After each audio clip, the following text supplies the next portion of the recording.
শুভ সকাল বন্ধুরা। তো আমি রোজ ইউটিউবে ভিডিও ছাড়ছি না, কিন্তু আমি ভাবছি যে রোজ আমি ইউটিউবেতেও ভিডিও ছাড়ছি না, কিন্তু আমি তোমাদের কি ভিডিও দেবো। তো ভাবতে ভাবতে এখন ভাবলাম যে আমি ঘরে যেসব কাজকর্ম, যেসব কথা বলি, সেসবই একটু একটু করে শেয়ার করব। তো দেখো, আমার ঘড়িতে এখন বাজছে 15টা, কিন্তু 15টা বাজেনি, এখন বাজে 8:30। তো বর আজ সকাল সকাল চলে গিয়েছে সামসিতে, আর মেয়েকে আমি স্কুলে দিয়ে আসলাম, দিয়ে এসে তো এখন হচ্ছে আমি কিছু খাবো। তো আমি এখন কি খাবো সেটাই দেখাচ্ছি। তো আমি এখন এক বাটি সুজি বানিয়েছিলাম মেয়ের জন্য, সেটাই আমি খাবো।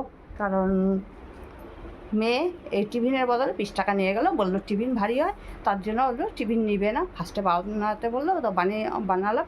বানানোর পরে বললো যে আমি এই টিফিন নিব না, ব্যাগ অনেক ভারী হয়ে যায়, তার জন্য হলো মেয়ে 20 টাকা নিয়ে গেলো। এখন টিফিন আমি বসে বসে খাবো।